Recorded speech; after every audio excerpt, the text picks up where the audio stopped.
Les amis, bonjour à tous, j'espère que vous allez bien et que tout se passe pour le mieux pour vous. On se retrouve aujourd'hui pour l'interview choc, sensationnel, incroyable, historique de Lionel Messi.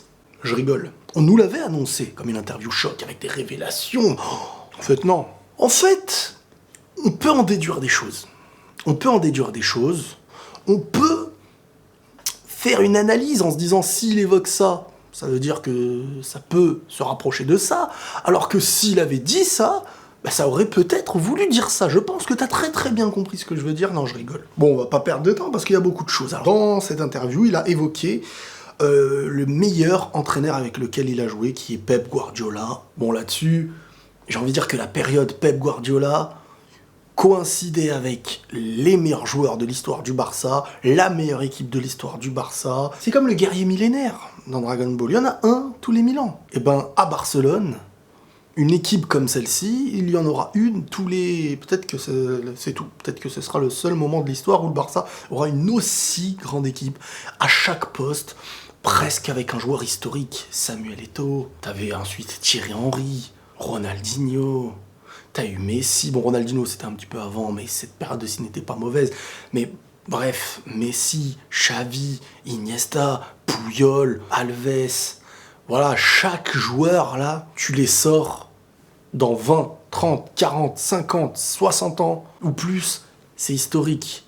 Et si en plus tu rajoutes à ça le petit côté Pep, donc que Messi évoquait comme un coach qui calculait tout, tu peux tout calculer quand t'as une équipe comme ça. C'est comme sur PC, t'as un jeu de ouf, mais il faut la carte graphique. Et quand les deux sont là, tu dis, bon bah, tout est parfait.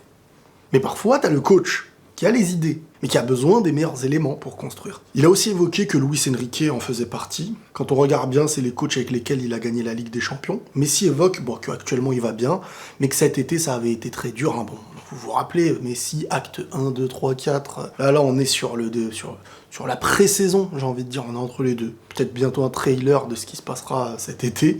Il évoque plein de choses aussi. Il évoque que le club passe un moment difficile, ça on le savait, mais pour lui, Barcelone, ça reste toute sa vie, ça reste la ville dans laquelle il a grandi, et ça reste là où il voudra finir, mais attention, ce qui ne veut pas dire qu'entre les deux, il n'y aura pas un petit pont ailleurs. City, Paris ou les États-Unis. Les États-Unis, ça va pas être maintenant, je pense, parce que bon, il y a la Coupe du Monde qui se ramène. Ce serait bête qu'ils partent maintenant aux États-Unis, afin de maintenir un rythme à un très haut niveau. Je pense que... je vous dis après. Il évoque la situation difficile pour revenir au top économiquement, sportivement, et ça, c'est pas bon signe. Surtout quand on évoque par exemple le cas Neymar, mais ça on y revient après, il parle des journalistes ou à la télé ou tout ce qui a pu se dire qu'il y avait énormément de mensonges. Bon après, il faut être aussi intelligent, hein. Faut pas prendre tous les mots qu'il va dire comme vérité. Vous n'imaginez pas que Messi va arriver en disant « Bon, il y avait des vérités qui ont été évoquées, que je n'avais pas voulu qu'ils soient évoquées. Voilà, à un moment donné, il faut aussi savoir que c'est comme si toi, demain, on te fait une interview, tu parles de ton travail devant le monde entier ou devant les gens avec qui tu bosses. Tu vas pas leur dire « Ouais, franchement, lui, je le déteste. Hein. Ah, lui, on s'est embrouillé l'autre fois, vous savez pas ?»« Ah si, attendez, je vais vous chercher la conversation. On s'est battu même au quartier là-bas. » Faut aussi avoir un petit peu un minimum de recul. Dans toutes les interviews que vous allez avoir... et dans tout ce qu'on vous dit même, tout simplement. Bon, le fait de jouer dans des stades vides, ça a un impact, mais ce qui est, et ça je vous l'avais dit, hein, rappelez-vous, regardez tous les championnats actuellement, tu regardes la Serie A, la Ligue 1, championnat anglais et le championnat espagnol, des 4 dernières années, cette année c'est totalement différent. Parce que là, il y a un enchaînement pas possible, donc avoir de la régularité, c'est pas facile. Messi n'a pas 25 ans, 26 ans, ça a un impact quand même pour un joueur comme lui qui, on sait, plus le temps va passer, moins il va être ultra athlétique. C'est pas un joueur considéré pour être le plus athlétique possible, même s'il l'est, il est physique et tout ça, mais voilà, Messi c'est pas un mec qui... Et ça ne lui rend pas service. Donc ça joue sur ses performances, ça joue sur la lucidité, ça joue sur une addition de matchs et parfois même de points qui se perdent. Le burofax, c'est-à-dire le fax qu'il avait envoyé avec la demande de vouloir quitter le Barça cet été, c'était le moyen pour rendre officielles des choses qui se refusaient d'être entendues, en fait. Messi a évoqué plusieurs fois, il en a parlé plusieurs fois à leur président à l'époque, Bartomeu. Il lui a menti. Il lui a dit, bon, tu me diras quand t'as envie de partir. Dès qu'il lui a dit, il lui a dit, ah, j'ai pas entendu, attends, personne me parle, qui me parle? Tu vois, des trucs comme ça, quoi. Donc, le burofax, c'était pour lui le meilleur moyen de rendre officielles des choses qui n'étaient pas entendues, quoi, en fait. Il explique qu'il aime énormément la ville, qu'il aime énormément le club, mais ça on le sait très très bien, mais qu'il voulait changer d'air, qu'il ressentait pour lui, pour ce qu'il ressent, mais aussi pour le club lui-même. Ça aussi je vous l'avais dit les amis. Ah, quand c'est Messi, on la ferme. Hein. Quand c'est Riles, dégage de là. T'aimes pas, on se désabonne, on dislike et tu vas voir ce qui va t'arriver.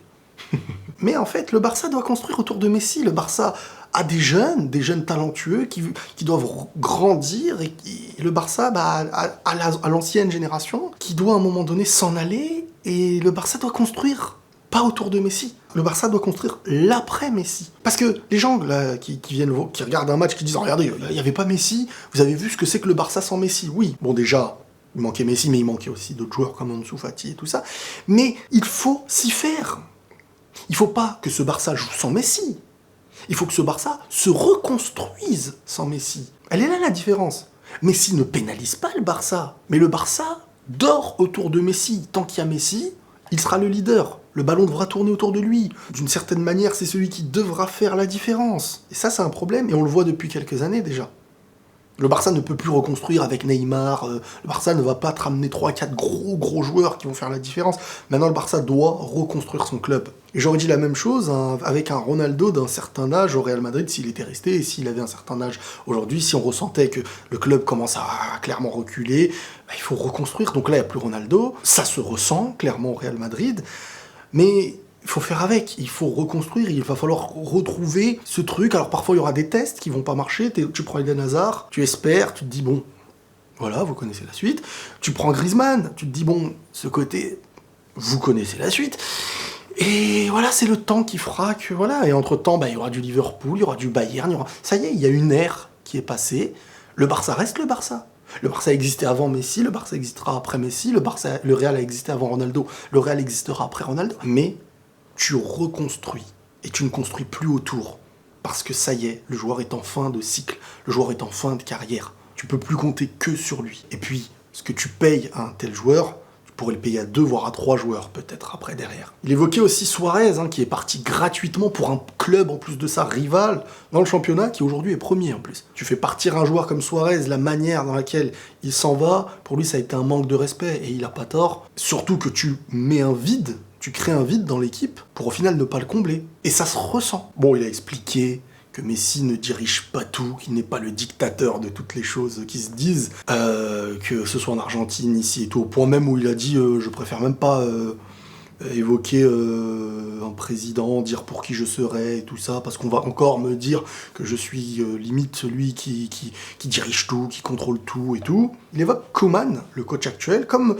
un bon renouveau, quelque chose de sérieux, un nouveau projet, de bonnes nouvelles idées, mais que le prochain président fera face à une situation difficile, parce que voilà, là on voit quand même que le club et les joueurs ressentent la difficulté actuelle et ce qui plane en fait autour. Et là voilà, pour l'instant il n'a pas décidé s'il part ou non. Vous savez, c'est comme dans un couple, quand quelqu'un te dit « j'ai pas décidé si je reste ou si je pars », on est plus proche de la cassure que d'autre chose. Parce que pour évoquer, même si on était déjà au courant, tout ça, mais bon, les gens « non, il reste, ça y est, ouais, super, il reste, oui, mais... » Le problème, c'est que s'il partait l'année dernière, il partait avec un bon billet qui rentre au Barça. S'il part l'année prochaine, il part libre. Il peut partir libre. Et là, ce serait... Je trouve que ce serait assez pas bon pour le Barça. Mais de plus, ça veut pas dire qu'il part, attention. Mais il reste dans cette idée, en fait. Pour le moment, pour moi, son idée reste la même que l'été dernier. Il dit qu'actuellement, il n'est pas en contact avec des clubs, mais qu'il prendra sa décision en juin. Il peut se passer 1 million de choses dans le foot, ça on le sait très bien, mais je me demande ce qu'il pourrait faire qu'il reste. Surtout, si d'ici là, imaginons contre le PSG, ils sont éliminés. Ça y est, t'es éliminé jusqu'à la fin de saison. T'as encore moins d'espoir de te dire, bon, il y a quelque chose qui se construit, on a été loin, un truc et tout. Là, tu lui donnes encore plus envie de partir. Il a expliqué que l'entente avec Grisou, elle allait bien, Et même Griezmann nous en avait fait part. Moi, je vais vous donner mon avis, je pense que, comme je vous avais dit, aujourd'hui, il n'y a plus de problème, il n'y a pas de problème.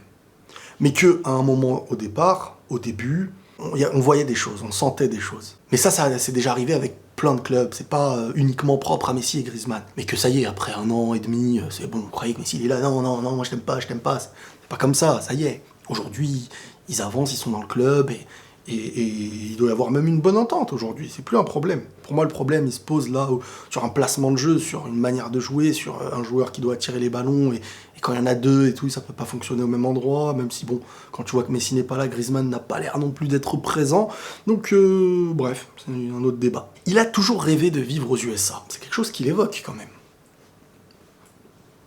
T'évoques pas, dans une interview aussi importante entendue par le monde, ce genre d'informations si ça n'a pas de raison. Je sais pas, c'est comme si je te disais, il va pas dire, ouais, j'aime tellement les spaghettis. Ouais. Tu vas dire, oui, mais bon, pourquoi le dire? Chaque chose qui est dit a un sens. Donc, logiquement, tu vois le gars, à un moment donné, aller aux USA. S'il part pour New York City, je sais pas quoi, là, qui est en lien, je crois, avec Manchester City, ce truc-là, s'il y a cette volonté réelle d'aller là-bas, bah, il y aura peut-être la case Manchester City, qui pourrait se faire donc cet été. Avec un contrat de 1 an ou 2 ans là-bas, pour finir 1 an après, à la 3e année, à Manchester, à New York et tout. Même si, pour le mode de vie plus proche d'un Barcelone, Miami conviendrait le mieux à Messi. Et je pense que pour les supporters du Barça, il est plus logique et meilleur que ce soit une envie de départ à l'avenir pour Miami. Ce qui ne pousserait peut-être pas Messi à City, etc.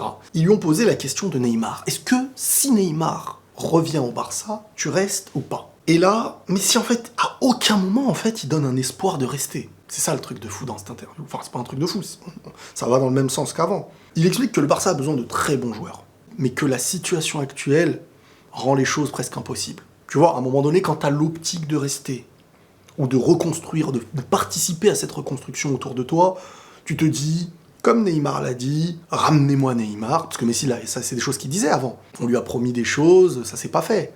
Surtout avec l'arrivée de Griezmann et tout, et peut-être que c'est en lien avec cette colère intérieure, ou au départ avec Griezmann, sur l'idée que quand on voulait que tu viennes, tu faisais le mariole dans les interviews, tu parlais, truc, et t'es pas venu.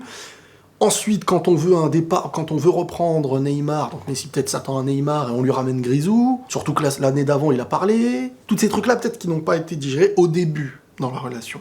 Mais voilà, Neymar, tu lui évoques Messi, il te dit ramenez-le-moi, je lui donne tout, je le mets bien quoi au PSG. Sauf que Messi, on lui dit on te ramène Neymar, il aimerait bien, mais son avenir pour moi il le voit plus au Barça. Messi, sur le peu de temps qui lui reste en fin de carrière, s'il veut goûter au très haut niveau et continuer à apporter des choses au très haut niveau, il lui faut un entourage, ça y est, de très grands joueurs, un club capable très très rapidement de gagner. Et Manchester City ou le PSG, c'est un peu la situation, je pense un peu plus à Manchester City, mais le côté Neymar et tout, et financièrement, Paris, peut-être qu'il peut faire ça, surtout s'il libère Mbappé derrière, ils prennent un bon billet. Bon, il évoquait qu'il ne serait jamais coach selon lui, et peut-être autour, quoi, directeur sportif, adjoint et tout ça, on sait pas. Mais voilà, moi, mon avis final par rapport à ça, c'est que Messi est totalement sur la même longueur d'onde qu'avant, qu'à aucun moment il ne redonne un espoir en mode « je vais rester » ou « vous inquiétez pas » ou... Il évoque son amour sincère pour le Barça, mais que on sent quand même qu'il y a à moins d'un miracle, de ce qu'on nomme un miracle, de quelque chose qui... Parce que les gens disent « Xavi, s'il vient », oui, mais Xavi, s'il vient... Il va pas te ramener Haaland, Mbappé, Neymar. Xavi, il va faire avec ce qu'il a, comme Coman fera avec ce qu'il a. Et c'est à peu près la même chose qu'ils ont.